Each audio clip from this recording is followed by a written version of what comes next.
ये हमारे पास एक पिंक कलर की साड़ी है, इसका भी हम ड्रेस तैयार करेंगे। कुर्ता और उसके साथ शरारा, उन दोनों की कटिंग को देखेंगे। तो ये मेरे कपड़ा का अस्तर है, ये मेरा लाइनिंग है, धो के मैंने प्रेस करके और अच्छे से रख लिया है। अब मैंने इसको डबल फोल्ड, देखो कहाँ से रखा हुआ है, ऐसे करके डबल फोल्ड करके रखा हुआ है, ऐसे यहाँ से ये डबल फोल्ड करके रखा हुआ है। इसको हम मेजरमेंट लेंगे, जैसे कुर्ते में जो हिप होता है ना, हिप के अकॉर्डिंग इसका हम मेजरमेंट लेंगे। हिप इसका 38 है, तो 38 का फोर्थ पार्ट हो जाएगा हमारा 9.5 और 10.5 और 11.5, 12। हम इसका जो कपड़े का मार्जिन है 12 ले लेते हैं। अब इतना कपड़ा हम उधर फोल्ड करेंगे।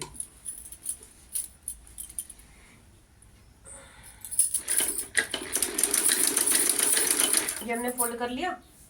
ये मैं फोल्ड करना इसलिए बता रही हूँ क्योंकि कई बार पता नहीं चलता है कि फोल्ड कैसे करना है। कपड़ा फोल्ड करके रख लिया, फिर उसके बाद वीडियो बनाना शुरू कर रहे हैं तो पता तो चलता नहीं कि ये कपड़ा कैसे फोल्ड कर लिया, कैसे रखना है। इसलिए मैं ऐसे फोल्ड करके बता रही हूँ आपको कि आपको पता चले कि फोल्ड करना कैसे है कपड़ा। अब हमने ये फोल्ड कर लिया कपड़ा, और लाइनिंग को देखो मैंने तिरछी साइड से बिछाया हुआ है, लंबी साइड से नहीं बिछाया, क्योंकि इस साइड भी किनारी है और इस साइड भी किनारी है।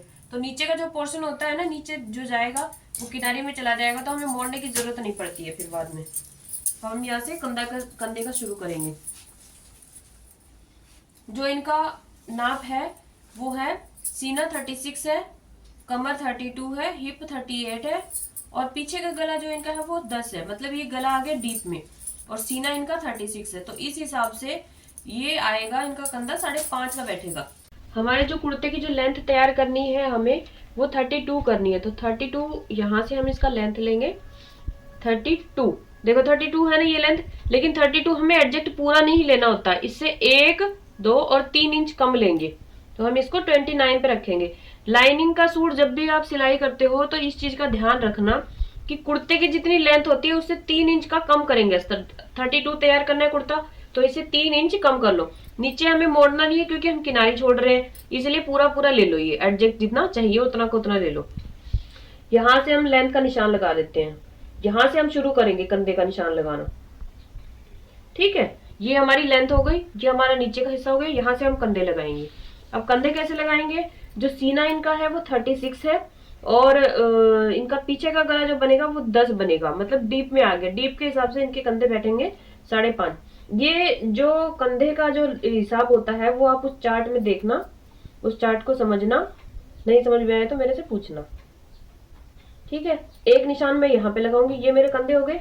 यहाँ से मैंने शोल्डर्स लगा लिए, यहाँ से एक निशान मैं यहाँ पे लगाऊंगी, एक निशान मैं यहाँ पे। ये 2 निशान मैं इसलिए लगा रही हूँ ताकि ये जो लाइन में लगाऊंगी आर्मोल की वो तिरछी ना जाए।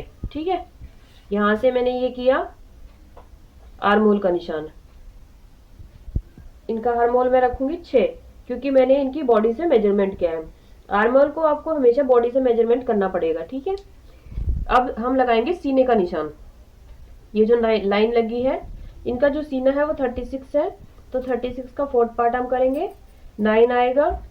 ठीक है, तो 9 तक हम यहाँ पे लाइन खींचेंगे, इस जगह पे लाइन नहीं खींचेंगे क्योंकि ये कंफ्यूजन वाली बात हो जाती है। इधर लाइन नहीं खींचना, सिर्फ यहाँ तक लाइन खींचना है, यहाँ से आर्म होल से लेके, ये देखो आर्म होल की लाइन से लेके और यहाँ तक लाइन खींचना, और यहाँ पे हमें टिक लगाना है। ठीक है, उसके बाद हम 2.5 इंच का मार्जिन लेंगे। लाइनिंग का नॉर्मल जब हम सूट सिलाई करते हैं तो हम 2 इंच का मार्जिन लेते हैं, लेकिन लाइनिंग का जब आप सूट सिलाई करते हो ना तो पक्का 2.5 इंच का मार्जिन लेना ही लेना है आपको। ये हमारा 2.5 इंच का मार्जिन हो गया। अब ये चीज क्लियर हो गई, ये हमारा शोल्डर हो गया, ये हमारा आर्मोल हो गया, ये हमारा सीना हो गया, ये हमारा मार्जिन हो गया। अब इसकी गोलाई बिठाएंगे हम। गोलाई कैसे बिठाएंगे, जो ये हिस्सा है इसका हम हाफ ले लेंगे। यहाँ से ये 6 है, 6 का हाफ हो गया 3। ठीक है, और यहाँ से इसको 45 डिग्री पे क्रॉस करेंगे। क्रॉस करने के बाद इसको हम गोलाई बिठा लेंगे। ये वाली गोलाई मैं हाथ से बिठा रही हूँ क्योंकि मेरा प्रैक्टिस हो गया है।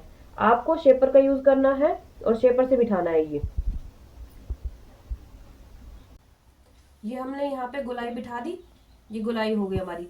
ये गोलाई हमारी नॉर्मली 1.5 इंच पे बैठती है, लेकिन कभी कभी हैवी साइज होने की वजह से ऊपर भी चली जाती है, नीचे भी आ जाती है। तो इस चीज से डरने की बात नहीं है। जब आप शेपर लगा के और इन दोनों पॉइंट्स को कवर करोगे ना, तो अपने आप सुंदर सी शेप बैठेगी इसमें।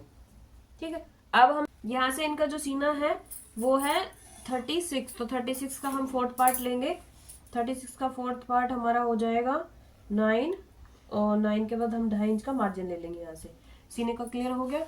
अब उसके बाद हम कमर लेंगे। कमर इनका है 32। 32 का फोर्थ पार्ट हम लेंगे 8 हो गया। 2.5 इंच का मार्जिन ले लेंगे, 1 2 और आधा 10.5, और आधा इंच प्लेट के लिए ले लेंगे। ठीक है, यहाँ से ये हो गया प्लेट के लिए। अब इसको हम सीधा इसके साथ मिला देंगे ऐसे। अब हम हिप को करेंगे। हिप 38 था, 38 9.5, तो 10.5 11.5 और 12, ये हमारा 12 का निशान लग गया। ठीक है, फिर अब इसको हम इसके साथ ऐसे मिला देंगे। यहाँ से भी 12 रखेंगे, ये 12 का निशान लग गया, और इस निशान को हम सीधा करेंगे। अब हम इसकी कटिंग करेंगे।